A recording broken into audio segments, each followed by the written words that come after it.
Halo, saya Panji Pragiwaksono, saya yang nulis, sutradara, main dikit, jaga genset, ngurusin baju, ngurusin catering di film Mendarat Darurat, dan ini adalah MD Interview.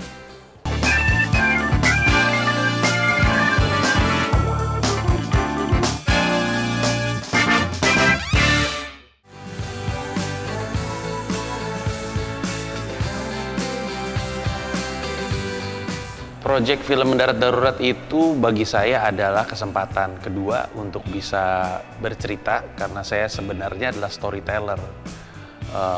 Tapi formatnya beda-beda. Waktu saya kecil, waktu saya SD, saya storytelling dalam bentuk komik. SD, SMP, SMA bahkan, saya udah bikin komik yang intinya kan bercerita.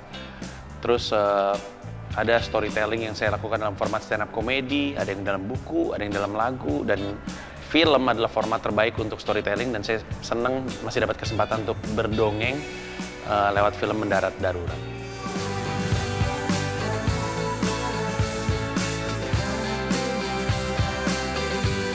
Yang membulatkan tekad saya untuk bikin ini adalah premis yang bagus yang datangnya dari MD Pictures. Jadi saya dipanggil sama MD Pictures, ketemu sama seorang pria yang tampak seperti seorang playboy bernama Pak Karan.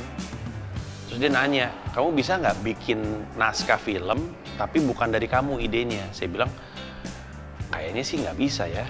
Saya keinginannya sih nulis apa yang datang dari pikiran saya. Terus dia cerita, dia kasih premis. Pas dengar premisnya, terus saya ngerasa, oh itu bagus tuh kayaknya saya bisa deh. Terus dimulailah perjalanan untuk nulis naskahnya dan eksplorasi gimana ceritanya itu berjalan. Jadi perjalanan yang menyenangkan sendiri untuk saya. Makanya akhirnya terjadilah film Mendarat Darurat ini.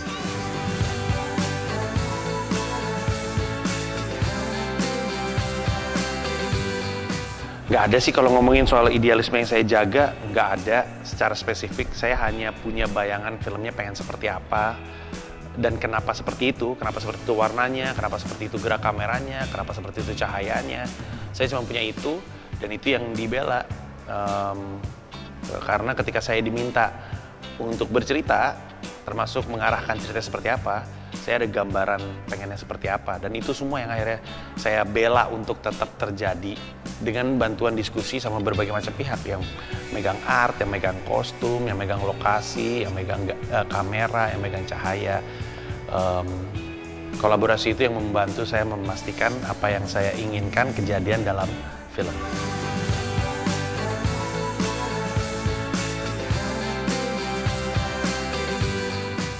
Jadi ada sebenarnya 3 ya pemeran utama, tapi 4 yang sentral dalam cerita. Ada Glenn diperankan sama Reza Rahadian, ada Kania yang diperankan sama Luna Maya, ada Maya diperankan sama Marissa Anita, sama ada Yahya yang diperankan sama saya. Glenn itu adalah creative director di sebuah agensi besar. Orangnya itu retro 90s gaya berpakaiannya. Dan dia punya credo, when I'm happy I can do anything. Makanya dia tuh sangat peduli dengan membuat dirinya bahagia. Malas konflik, karena konflik bikin berantem bikin nggak bahagia, dan kalau nggak bahagia dia percayanya nggak bisa ngasih yang terbaik. Jadi dibilangnya I'm at my best when I'm happy. Terus bajunya juga retro 90s. Terus dia ada gagapnya, dan itu membuat dia ragu untuk ngomong terlalu panjang. Jadi bukan pendiam ya, tapi malas debat jatuhnya, karena membuat dia jadi harus ngomong panjang lebar dan gagap gitu. Orangnya agak polos, agak apa adanya. Dia tuh serba hijau color palette-nya untuk menggambarkan bahwa dia tuh orangnya alamiah begitu aja gitu, nggak terkooptasi sama pengennya industri, ruang, uang, dan segala macam ya. Very green gitulah konsepnya. Terus dan orangnya setia, nggak pernah kepikiran untuk selingkuh atau apa segala macamnya. Sebaliknya, dia punya istri namanya Maya yang diperankan sama Marissa Anita. Maya tuh perempuan yang wataknya keras. Bapaknya itu seniman yang oleh Indonesia selalu disebut-sebut sebagai seniman yang nggak pernah bisa mengalahkan masterpiece-nya. Jadi suatu hari pernah bikin masterpiece, terus nggak pernah bisa mengalahkan masterpiece-nya itu. Jadi ada semangat kebebasan yang masuk di Maya ada semangat, punya karakter yang kuat ada di diri Maya, tapi Maya bukan tipe orang yang berkesenian. Makanya dia mencintai Glenn dengan kemampuan keseniannya Glenn, dan dia ngerasa peran dia terhadap Glenn itu adalah untuk mendukung Glenn memastikan bahwa dia selalu mengeluarkan masterpiece demi masterpiece demi masterpiece gitu. Makanya orangnya agak keras, tapi semangatnya itu semangat ngejagain si Glenn gitu. Dia adalah account director di agency yang lebih kecil. Jadi kalau Glenn kerja di agency gede, dia tuh agency yang lebih kecil. Justru Maya sama Glenn dulu satu kantor, terus Maya keluar dari kantor yang gede ini untuk bikin agency sendiri. Nah di agency sendiri itu dia jadi account director si Maya ini. Dia tapi sebagai seorang istri itu sering curiga sama Glenn gitu, selalu butuh Glenn harus selfie dia lagi di mana, terus kirim WhatsApp, agak control freak gitu, karena mungkin posisinya bos juga kali di kantor ya, jadi ngerasa harus seperti itu. Nah di film love interestnya si Glenn adalah teman kantornya, yaitu Kania yang diperankan sama Luna Maya. Kania ini very talented account person ya di agency, jadi orang sales, orang marketing, dan lagi mencoba mendapatkan posisi yang dia ingin capai di kantor. Jadi dia menunjukkan gimana dia bisa, dan dia brilian sebenarnya dalam pekerjaannya.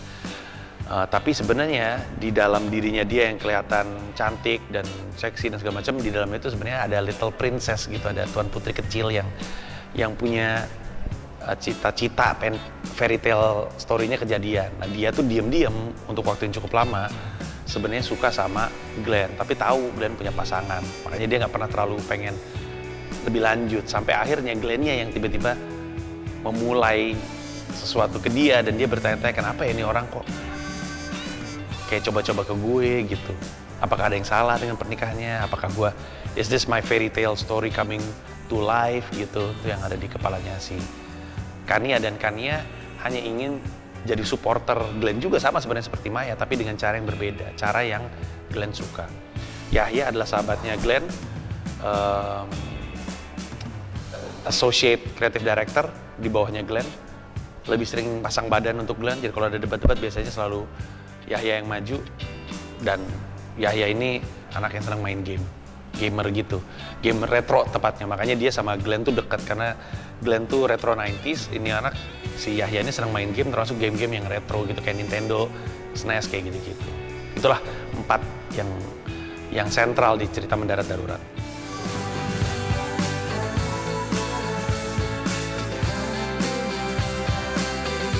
Pokoknya adalah tidak bisa. Nggak bisa. Saya juga bingung sebenarnya. Jadi saya cuma lakuin yang saya bisa aja. Untungnya di produksi ini saya dibantu banyak. Tim penyutradaran saya brilian. Maksudnya mereka punya inisiatif, mereka punya kemampuan untuk menyelesaikan masalah sendiri. Mereka nggak terlalu bergantung sama saya. Bagus-bagus lah ini 3 orang ini. Si Opik, Pompei, sama Vindri. Mereka kerjasamanya enak. Sehingga ketika saya mesti ke set sebagai seorang pemain, saya dibantu banyak sama mereka, sehingga saya bisa istilahnya serahin ke mereka, udah bantu gua, karena gue mau fokus di acting gitu. Terus DP-nya juga Pak Ipung juga sangat membantu untuk saya mendapatkan apa yang saya pengen. Diskusi sama Pak Ipung dan sama Bibir mudah, sehingga lebih mudah untuk saya bisa fokus di actingnya. Dan kebetulan nggak terlalu banyak mesti ngafal dialog, karena saya nulis sendiri kan sampai 13 draft, jadi saya tahu, hanya saja perlu saya baca-baca ulang untuk ingat lagi bagaimana emosinya, motivasi karakter seperti apa ketika saya mesti acting.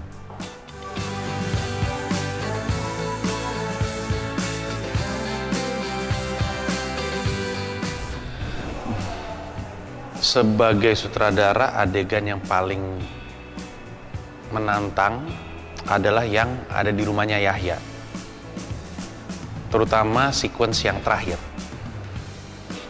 karena itu komedi dan dramanya tuh tumpang tindih. Di satu set itu ada karakter Glenn, Maya, Yahya, dan Kania semua muncul di situ, dan itu sangat-sangat rumit dari sisi pengadeganan, sangat-sangat rumit dari sisi acting juga. Itu saya selalu bilang itu adalah hari yang saya paling waspadai hari itu. Dan scene pertama yang saya ambil yaitu scene ending itu juga lebih berat secara emosional sebenarnya. Apalagi karena dilakukan sesuatu yang harusnya di akhir, dilakukan sebenarnya di awal. Jadi enaknya tuh pemain-pemain itu berproses dulu sebelum ngambil itu, tapi keadaan mengharuskan kami mengambil itu duluan, dan itulah kenapa jadinya rumit.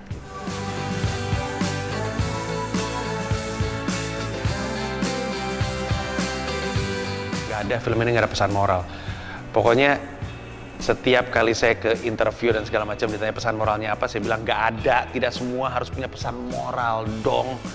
Hiburan, emang nggak pengen terhibur deh, nonton aja. Kalau saya yang ngasih tahu pesan moralnya apa, saya gagal sebagai seorang pencerita. Itu alasannya beneran.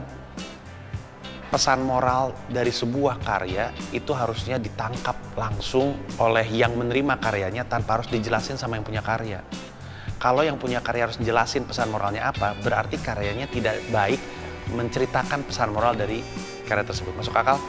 Jadi kalau misalnya ada sebuah lukisan, orang nggak ngerti, terus orangnya harus dijelasin sama yang bikin pesan moral seperti apa, berarti karyanya jelek. Jadi, setiap kali ada yang nanya pesan moral kepada saya, hanya menandakan bahwa saya tidak baik dalam bercerita. Jadi, saya selalu pengen nonton aja sendiri, nah lu tangkapnya apa dari situ.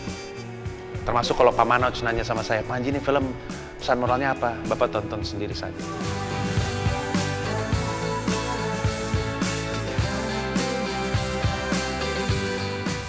Menurut saya sih film ini tepat untuk ditonton sama siapapun yang punya hubungan, akan punya hubungan, baru keluar dari hubungan. Menurut saya tuh yang ada di dalam cerita ini sangat primal ya. It's about connection, hubungan antar manusia, bukan cuma pasangan. Nanti kerasa kok pas nonton filmnya, mereka akan ngerasa masuk dalam ceritanya dan ngelihat dirinya ada di dalam film tersebut di perspektif yang berbeda. Rasanya sih seperti itu, karena it is a movie about being connected and disconnected. Dan rasanya semua orang, berpasangan ataupun tidak, bisa memahami.